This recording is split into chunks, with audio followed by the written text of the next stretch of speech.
I vote for Donald Trump? What do you think? No. Okay.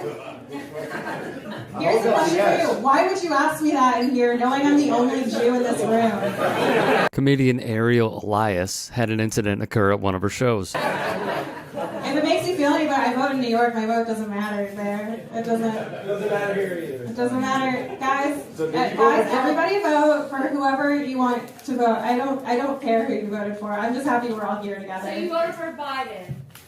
I don't know. Why does it matter? Yeah, so what? Why does it matter? I can just tell by your jokes you voted for Biden. Why are we talking Alright. about politics? I can tell by the fact that you're still talking when nobody wants you to that you voted for Trump.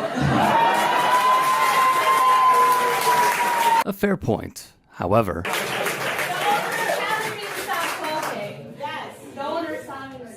Alright, make some noise if you want her to shut up.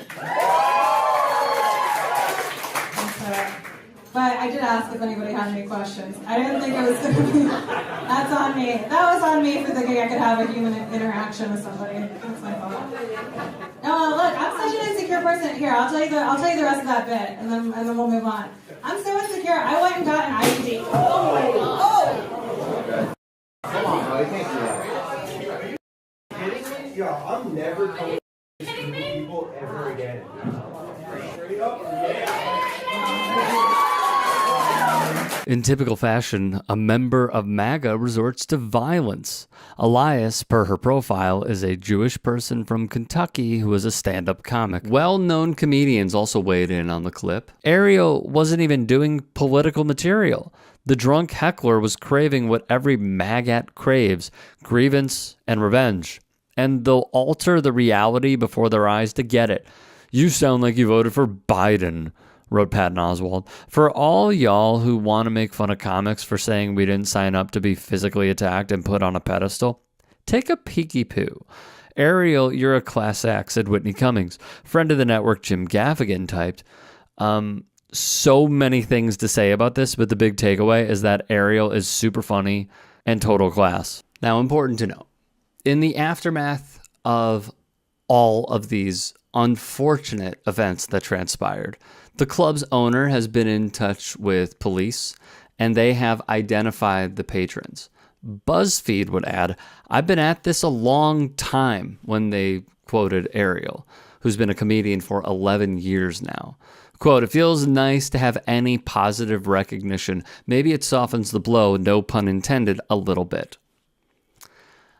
I wish her nothing but the best, because this is just a small sample, in my opinion, of what comedians have to deal with. We have showed it on this channel, and the violence that has, in my view, gone up with people becoming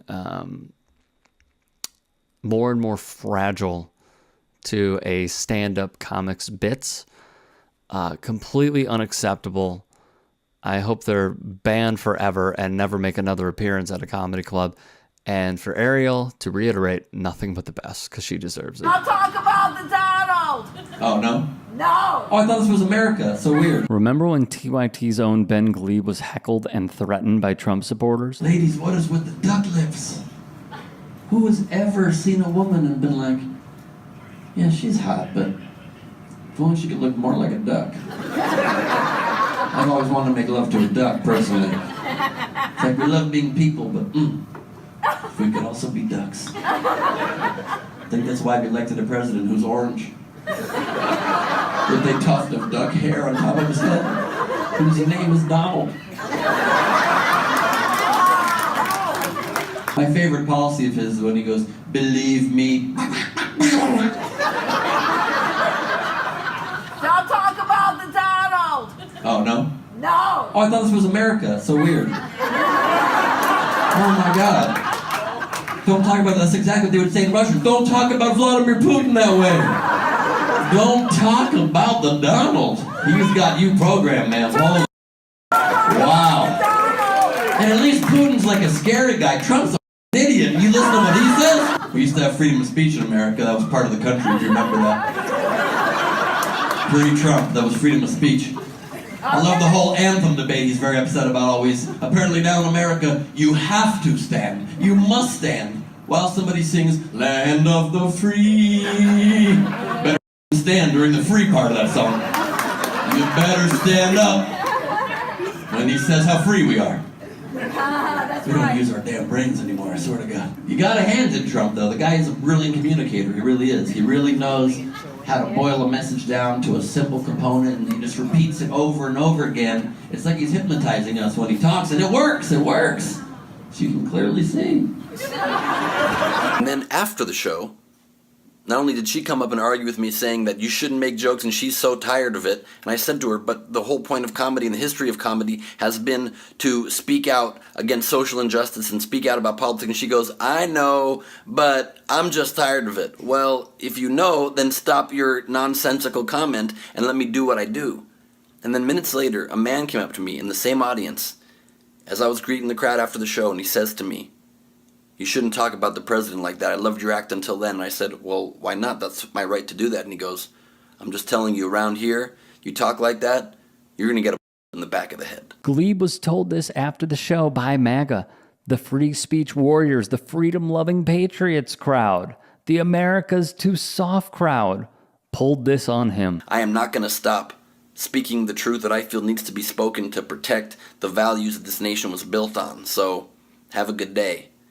And he walked off. It's not going to stop me because people have fought and died for this country. So if I have to tell jokes that are hard to tell and deal with consequences that are scary, then so be that, because I'm not going to back down from people who try to intimidate me like Donald Trump tries to intimidate everybody who speaks against him. He would then talk about it with our audience. She was heckling me, and because she wouldn't let me even speak about the president and said you couldn't talk about the Donald, I decided to triple down and go very hard. And then this guy came up to me and he said, you're going to get a bullet in the back of your head. I know a lot of people walking around here who've been shot with bullets, a lot of people carrying around here. You better watch yourself. And it was just insane to me how Trump has effectively weaponized his supporters into trying to squelch any dissenting thought, trying to squelch free speech. And it's the very core of what our country is. So I said to the guy, if that's what has to happen, so be it. I'm not going to stop talking truth to power. I'm not going to stop criticizing our political leaders. I'm not going to stop speaking about the things I believe need to happen. Obviously, I'd prefer not to be shot. Please don't do that. Yeah. Oh my God. But and if you guys haven't seen the video, watch Ben's entire just takedown of this woman so brilliantly. Thank you. And then ends it by like, I didn't even want to talk about this. And it was, but you did. And it's like, listen, don't heckle a comic. They will come after you. It didn't quite have the hostility, and the enmity here is intense. I mean, the threat of a bullet in the back of the head. It's not even venom. It's just directly saying, we will kill you if you continue talking this way. And I was an Obama supporter, but I still did jokes on stage criticizing Obama. Sure. There were things I didn't like, things about his Afghanistan policy I didn't like. And those jokes would kill. The very premise that Trump, the scariest part of it, is that Trump is becoming effective at what he said when he says what you're seeing and what you're hearing is not what's happening. Yep. Yeah. When he's truly in that way the most Orwellian of leaders, he's so trying to create a trust only in himself, and anybody who dissents from what he says is reality is an enemy of the people. He says it of the media. Obviously that extends to entertainers. It extends to anybody that is freely trying to keep our government in check, regardless of party. And it's so about him, and he's the one you trust, dear leader. And that's why he admires so much these authoritarian leaders in other parts of the world who can just crack down on dissent. But that's not what America is. So anyone who's a Trump supporter who remembers also that more important than Trump is the country that you love and the country that you came up in that made you so patriotic, the whole purpose of that country is to allow freedoms, to allow your freedom of speech, freedom of the press, the ability to